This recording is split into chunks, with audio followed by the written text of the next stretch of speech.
예, 오늘은 설명을 되도록 자제하고요.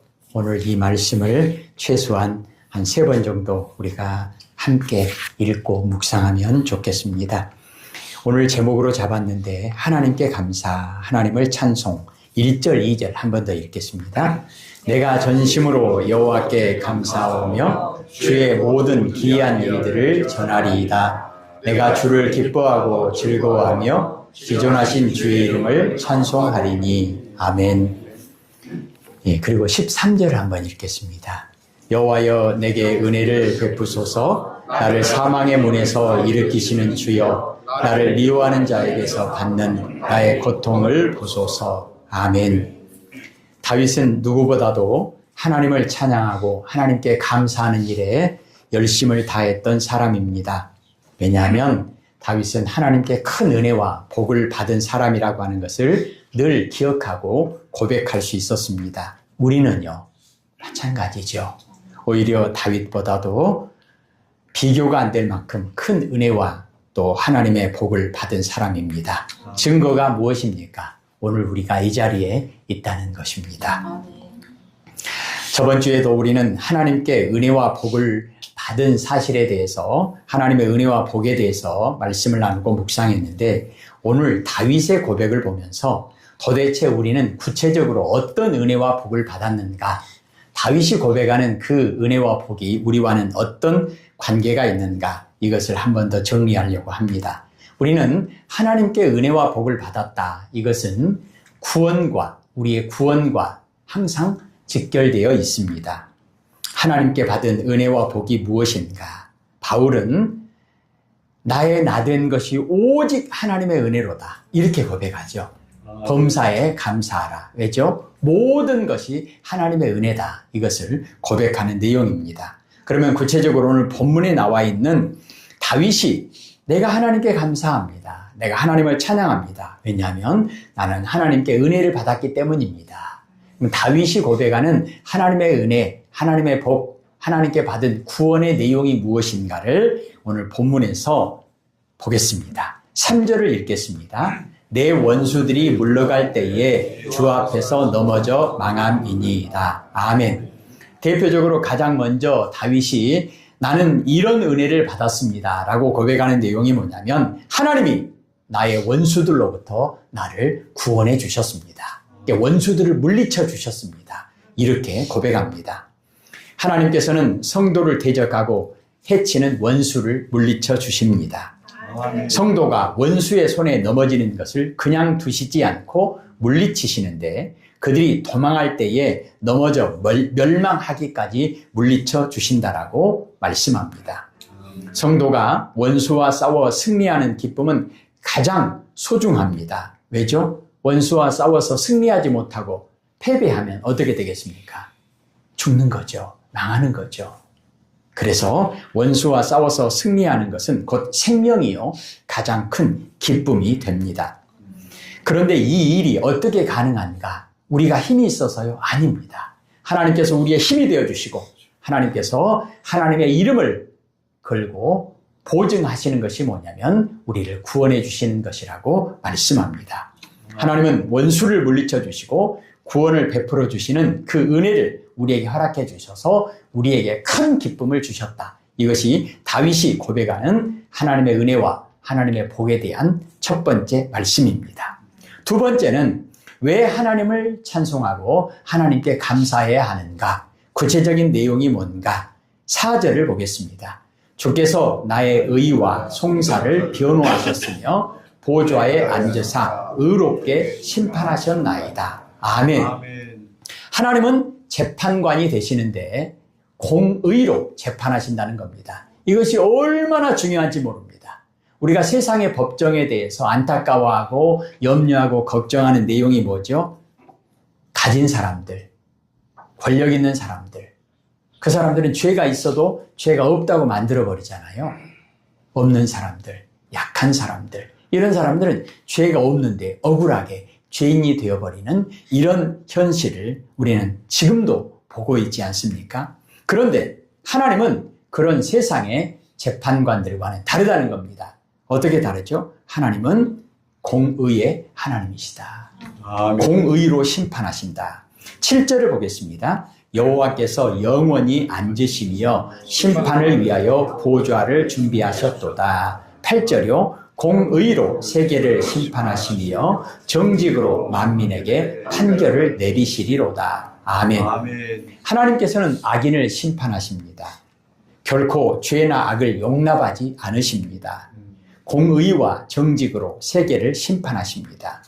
이러한 사실은 우리에게 큰 소망과 격려가 됩니다. 악인의 결국은 하나님의 심판을 받는 것이기 때문에 우리는 어려움을 인내할 소망과 힘이 생긴다는 것입니다. 다윗은 이것을 고백하면서 하나님께 감사한다. 그리고 하나님을 찬송한다. 이렇게 고백합니다. 로마서 12장 2절에도 하나님의 선하시고 기뻐하시고 온전하신 뜻이 무엇인지를 분별하라. 하나님은 그런 온전하시고 선하시고 기뻐하시는 뜻에 따라서 선악간에 재판을 하시는데 공의의 하나님이시다. 이것을 성경은 우리에게 증언하고 있습니다. 세 번째로 다윗이 고백하는 하나님의 은혜와 하나님께 받은 복의 구체적인 내용이 무엇인가? 9절을 읽겠습니다. 여호와는 압제를 당하는 자의 요새이시요 환난 때의 요새이시로다. 아멘. 세상의 악한 세력은 자비와 사랑이 없습니다. 그래서 약한 자를 억압하고 힘없는 자를 괴롭힙니다. 그런데 하나님께서는 바로 그때 약한 자들의 편이 되어주셔서 그들이 쉴 수 있는 피난처가 되어주신다. 그리고 보호하시는 산성이 되어주신다. 이 사실은 압제당하는 자들에게 큰 기쁨이 됩니다. 성경은 이런 표현도 하지요. 하나님은 힘없고 약한 대표적인 사람들이 고아를 지켜주시고 보호하시고 아버지가 되어주신다. 이렇게 말씀합니다. 시편 18편에 다윗은 이것을 너무나 잘 알고 있었기 때문에 하나님은 나의 힘이십니다. 내가 하나님을 사랑합니다. 하나님은 나의 바위가 되시고 반석이 되시고 구원의 뿔이 되시고 산성이 되십니다. 나의 요새가 되십니다. 이 요새라고 하는 말은 피난처가 되십니다. 이거잖아요. 우리 시편 73편 28절 말씀 앞에 늘 적어놓고 우리가 늘 고백하는 내용입니다. 한 번 더 읽겠습니다.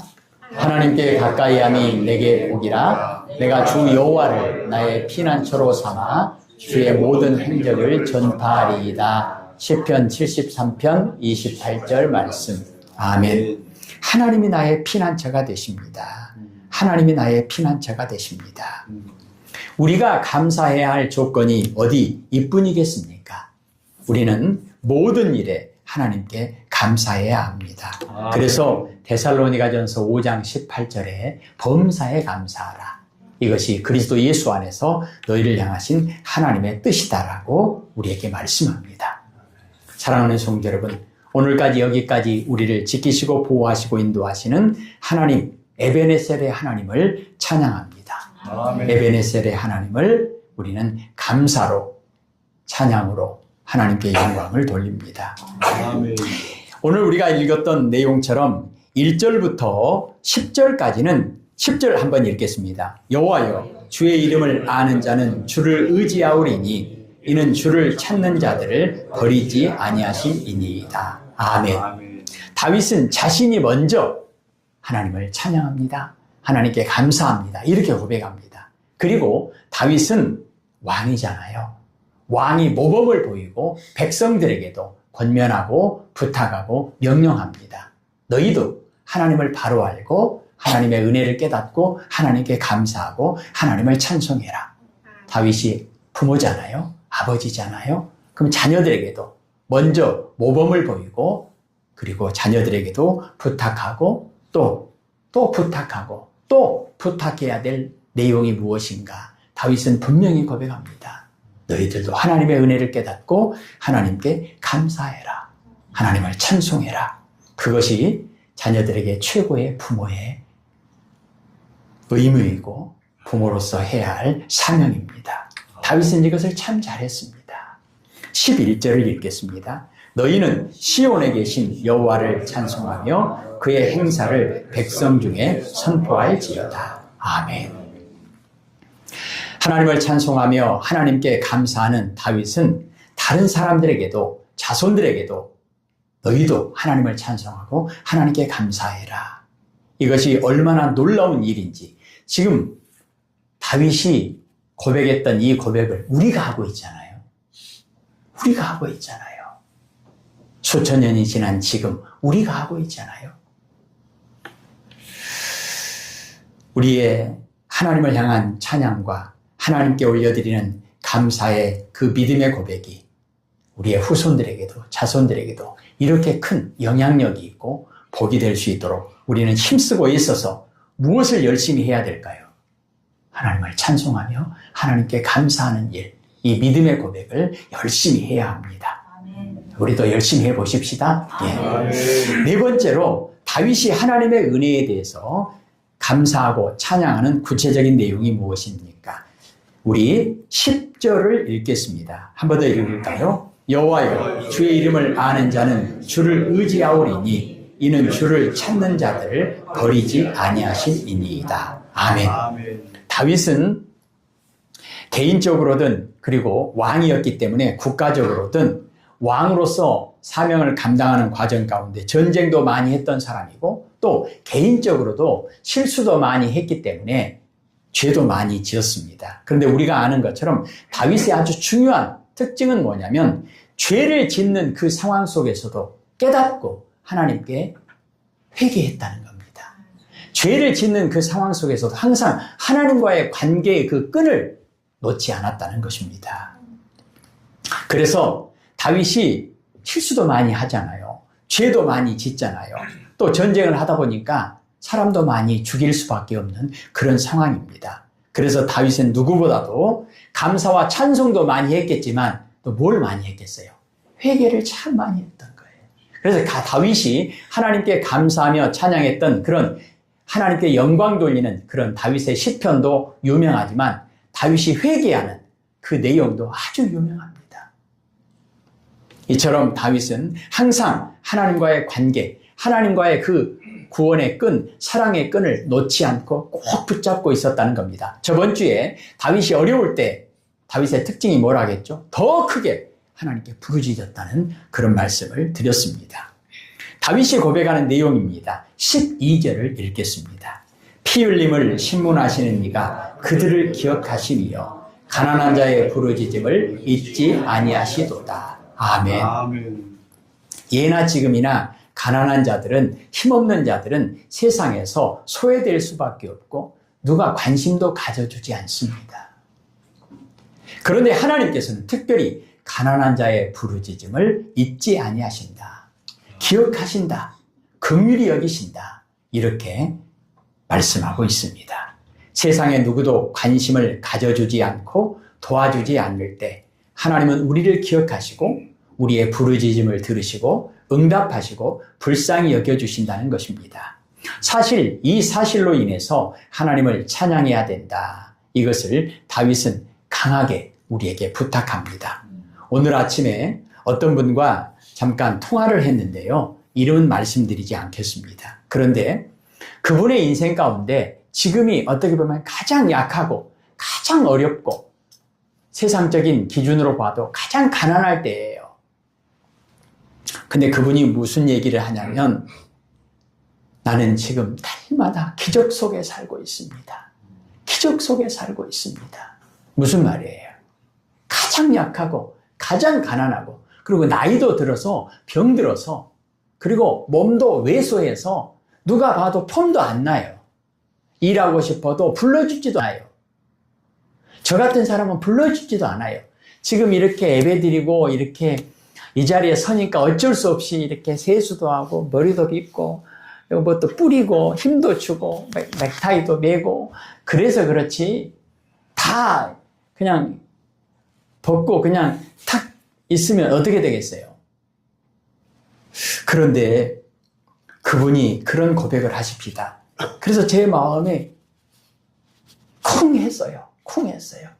왜 그러냐면 저의 인생에도 항상 그렇지만 제가 목회를 맨 처음 시작했을 때 영광 원자력 발전소 옆에 조그만 그 바닷가 마을에 교회에 있을 때 어떻게 보면 가장 약하고 가장 가난하고 가장 어렵고 가장 힘든 그런 시간이었는데 그때 고백했던 것이 뭐냐면 날마다 기적 속에 살았습니다. 날마다 기적이에요. 날마다 기적이에요. 무슨 말이냐면 이해할 수 없는 하나님의 은혜가 충만했다는 겁니다.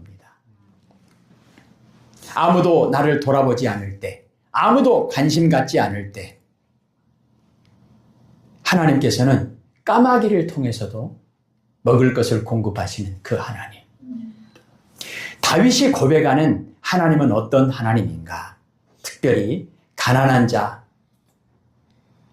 소외된 자, 세상에 누구도 관심을 가져주지 않고 도와주지 않는 그런 사람을 하나님께서는 기억하시고 그들의 부르짖음을 들으신다.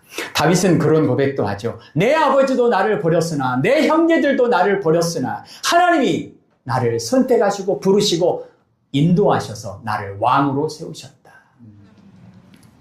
하나님은 어떤 사람의 부르짖음을 들으십니까? 특별히 세상적인 개념으로 돈이 없다든가 약하다든가 그런 측면도 있지만 심령이 가난한 자는 복이 있나니 천국이 그들의 것이며 겸손한 자, 온유한 자, 오직 하나님만 바라보는 자, 이들의 부르짖음을 하나님께서 들으신다는 것입니다. 저번 주에 그런 말씀 드렸죠. 우리가 하나님 앞에서 울 것인가 세상에서 울 것인가, 우리가 하나님 앞에서 간구할 것인가 세상에서 구걸할 것인가, 이런 비유로 말씀을 드렸는데 하나님께서는 가난한 자들의, 겸손한 자들의 부르짖음을 들으신다. 12절을 다시 한번 읽겠습니다. 피 흘림을 신문하시는 이가 그들을 기억하시며 가난한 자의 부르짖음을 잊지 아니하시도다. 아멘. 다윗은 이런 고백을 하면서 특별히 우리들에게도, 그리고 그 당시에 많은 백성들에게도 이렇게 하라는 거예요. 세상에서 구걸하지 말고 세상 사람들에게 죽는 소리 하지 말고 하나님 앞에 엎드려서 하나님께 부르짖으라는 것입니다. 하나님께서는 약속하십니다. 시편 50편 15절에 환난 날에 나를 부르라. 내가 너를 건지리니 내가 나를 영화롭게 하리로다. 아멘. 그리고 다윗이 고백하는 하나님의 은혜와 하나님께서 우리에게 주시는 복이 무엇인가? 16절을 읽겠습니다. 여호와께서 자기를 알게 하사 심판을 행하셨으며 악인은 자기가 손으로 행한 일에 스스로 얽혔도다. 아멘. 심판이 없는 세상은 무질서와 혼돈의 세계입니다. 왜냐하면 죄악된 인간의 성품이 육신의 욕망과 쾌락을 따라 막무가내로 행동할 것이기 때문입니다. 그런데 하나님께서 심판주가 되신다고 하는 것, 우리가 앞부분에서 보았죠? 심판하실 때 하나님은 재판관이 되시는데 어떻게 해요? 공의로, 정의로 심판하시는 하나님이시다. 아멘. 그런 하나님께서 악인을 심판하신다라고 하는 것은 예수 그리스도로 말미암아 의인이 되고 하나님께 거룩한 백성으로 인침받은 성도에게는 가장 큰 찬양과 감사의 조건이 된다는 것입니다.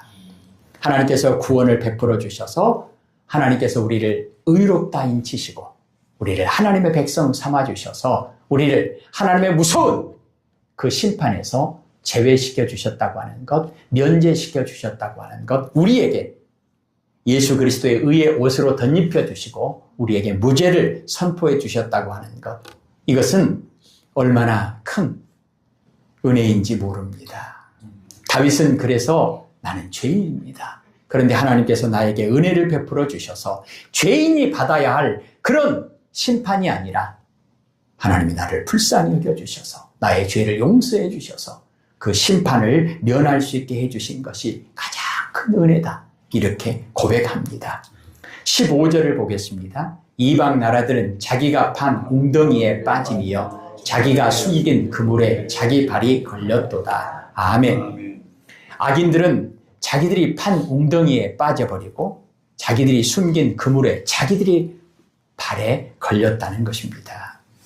17절을 보겠습니다. 악인들이 스올로 돌아가며 하나님을 잊어버린 모든 이방 나라들이 그리하리로다. 19절입니다. 여호와여 일어나사 인생으로 승리를 얻지 못하게 하시며 이방 나라들이 주 앞에서 심판을 받게 하소서. 아멘.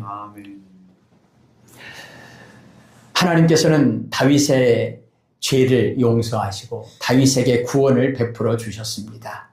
그래서 다윗이 악인이 받는 심판이 아니라 하나님의 은혜로 의인이 받는 그런 하나님의 구원을 허락해 주셨다라고 다윗은 일평생 고백하며 살았던 사람입니다. 그리고 마지막 부분에서 한 번 더 다윗이 고백합니다. 하나님은 어떤 하나님인가? 나는 하나님께 어떤 은혜를 입었는가? 18절을 보겠습니다. 궁핍한 자가 항상 잊어버림을 당하지 아니하며 가난한 자들이 영원히 실망하지 아니하리로다. 아멘. 앞부분에서도 말씀을 드렸지만 궁핍한 자와 가난한 자는 이 사회에서 소외되고 관심 밖에 밀려날 수밖에 없는 사람들입니다. 그런데 하나님께서는 이런 자들을 잊지 않으시고 영원히 돌보아 주신다는 것입니다. 예수님께서 친히 그들을 찾아가 주시고 위로해 주시고 도와주셨다는 것입니다. 이것이 바로 하나님의 무궁한 사랑으로 인한 것입니다. 다음 주에 우리가 하나님의 풍성한 사랑으로 인하여, 서두에 말씀드린 것처럼 제가 맨 처음 영광 감암이라고 하는 바닷가에서 있을 때 그 조그만 시골 교회에 있는 저를 하나님께서 긍휼히 여겨주시고 불쌍히 여겨주셔서 격려해 주시는, 위로해 주시는, 응원해 주시는 일이 하나 있었는데 영광의 군 부대가 있었습니다. 그 부대, 수백 명이 모이는 그 부대에서 군인들이 주일이면 예배를 드렸어요. 그런데 그 예배를 드리는 일을 그 큰 교회 목사님들이 바쁘시고 그래서 할 사람이 없다고, 어떻게 저한테 와서 예배를 좀 드려주라고, 설교를 해주라고 저한테 연락이 왔어요. 그 군부대는 제가 살고 있는 바닷가에서 사실은 제일 멀어요. 그래서 그때는 차도 없었기 때문에 오토바이를 타고 이제 그 영광까지 나가야 됩니다. 상당히 먼 거리를 가는 겁니다.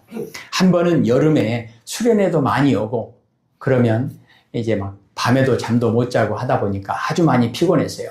오토바이를 타고 가는데 막 눈이 막 감기는 거예요. 눈이. 그런데 제 입술에서 어떤 고백이 나왔냐면, 그때 여러분 그런 복음성과 찬양 한참 한 30년 전이네요. 하나님은 한 번도 나를 실망시킨 적 없으시다. 하나님은 한 번도 나를 실망시킨 적 없으시다. 이 찬양을 수련회 팀들이 와가지고 맨날 부르더라고요. 근데 저는 처음 듣는 찬양이었는데 밖에서 이제 이렇게 지나가면서 청소하면서 그걸 자주 들었어요. 그러다 보니까 다는 모르는데 딱 그 부분만 기억이 나는 거예요. 하나님은 한 번도 나를 실망시킨 적 없으시고. 근데 그것이 왜 제 가슴에 꽂혔냐면, 제가 생각해 보니까 반대로 나는 하나님을 한 번도 만족시켜 드린 적이 없고 항상 나는 하나님께 실망만 끼쳐 드렸구나. 이게 너무 와 닿는 거예요. 하나님은 한 번도 나를 실망시킨 적 없으시고 항상 좋은 것을 주셨는데 나는 항상 하나님께 실망만 끼쳤구나. 나는 항상 하나님께 불효만 했구나. 부모님에게도 불효만 했고 아내에게도 자녀들에게도 항상 좋은 남편 한 번도 대주지 못하고 좋은 아버지 한 번도 대주지 못하고 교인들에게도 좋은 목사 한 번도 대주지 못했는데, 그러니까 하나님께 한 번도 잘한 것이 하나도 없는데 하나님께 항상 염려만 끼쳐드리고 하나님 속만 썩였는데, 하나님은 한 번도 나를 책망하지 않으시고 하나님은 한 번도 나를 실망시킨 적 없으시고 언제나 은혜로 복으로, 제가 그랬잖아요. 날마다 기적 가운데 살았더라고. 그게 너무 와 닿는 거예요. 그래서 오토바이를 타고 가면서 눈은 막 감깁니다. 근데 하나님은 한 번도 나를 실망시킨 적 없으시고.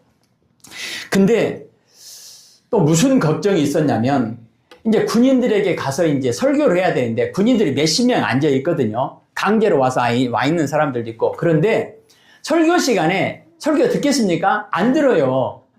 어쩔 수 없이 와 있는 군인들이고 또 쪼꼬바이 묵으려고 온 사람도 있고 하여튼 간에 안 들어요. 막 저들끼리 이야기하고 막 잠자고 떠들고 아주 난장판이에요. 예배 시간도. 그리고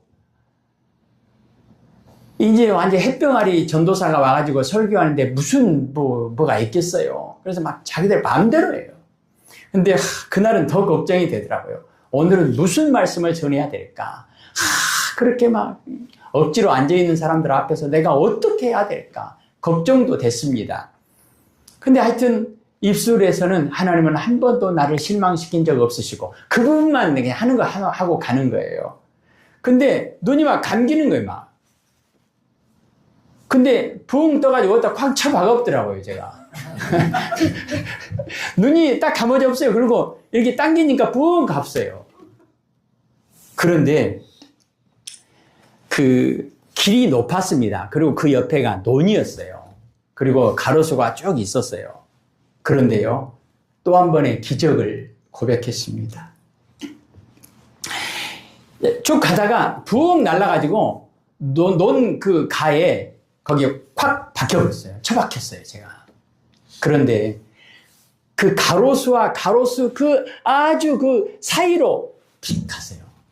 조금만 빨리 들어갔으면 가로수에 꽝 박았을 것이고, 조금만 더 갔으면 가로수에 꽝 박았을 것이고, 꽝 박았으면 뭐 오토바이 고장 나고 난리 났겠죠. 근데 가로수와 가로수 사이를 살짝 가운데로 서가지고 날랐습니다. 그 다음에 또 하나는 그 위치, 제가 떨어진 그 위치 조금 전에 떨어졌으면 더 깊어요. 상황이 못 올라와요, 이제.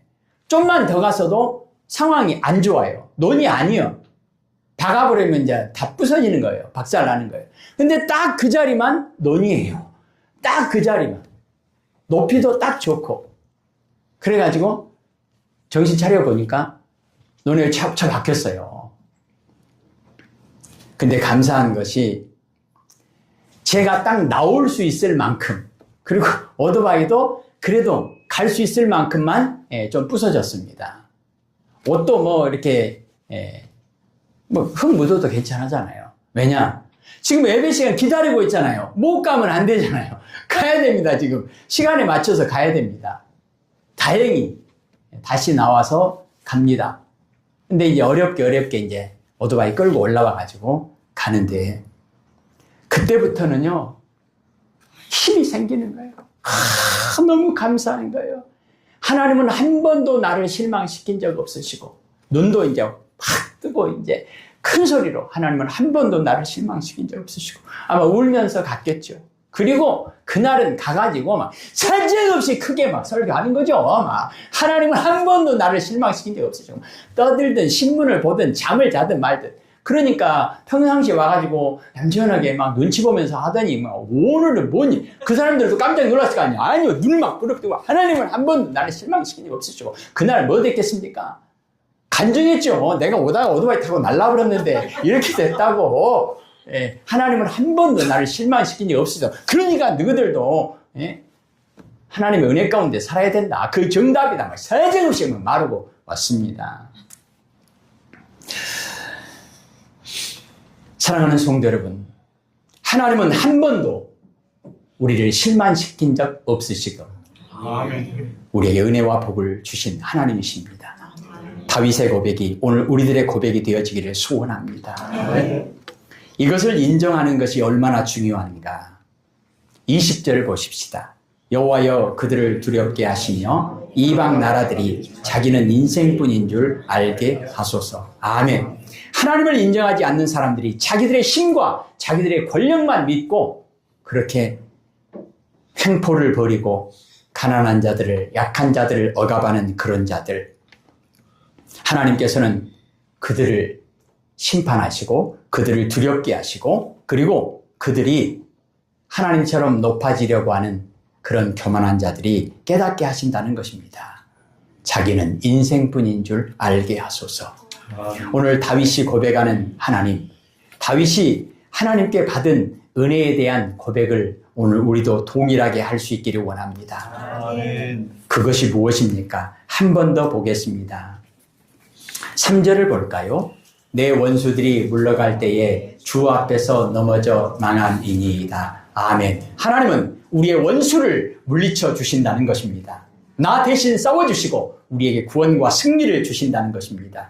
4절을 보겠습니다. 주께서 나의 의와 송사를 변호하셨으며 보좌에 앉으사 의롭게 심판하셨나이다. 아멘. 하나님께서 우리의 보호자가 되어주시고 방패와 도움이 되어주신다는 것입니다. 그리고 우리를 괴롭히는 모든 악한 자들을 공의로 심판하신다는 것입니다.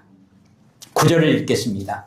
여호와는 압제를 당하는 자의 요새이시요 환난 때의 요새이시로다. 아멘. 우리가 환난 가운데 있을 때 하나님께서는 우리를 기억하시고 우리의 피난처가 되어주신다는 것입니다.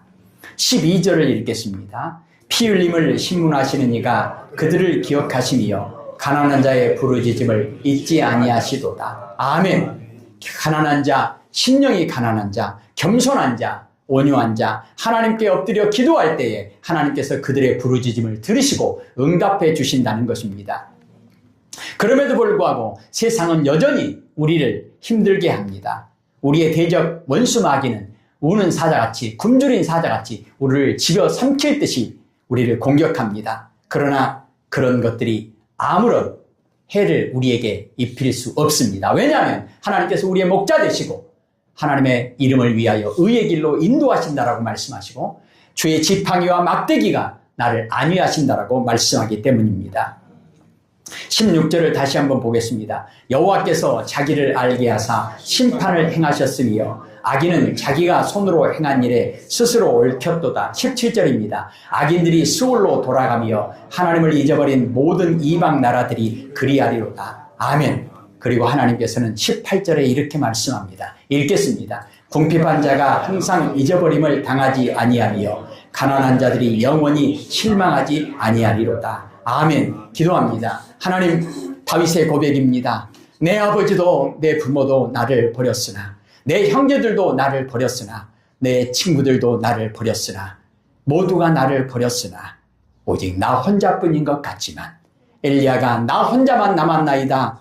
그렇게 고백할 수밖에 없는 상황 속에서 사자굴 속에 갇혀있고 풀물 속에 빠져있는 우리들, 감옥에 갇혀있는 우리들, 이제 절망이다, 끝이다 고백할 수 없는, 고백할 수밖에 없는 상황 속에서도 하나님께서 그들을 기억하시고 이름을 부르시고 구원을 약속하시는 그 하나님이심을 오늘 다윗이 고백합니다. 하나님, 동일한 믿음의 고백을 우리에게도 허락하여 주옵소서.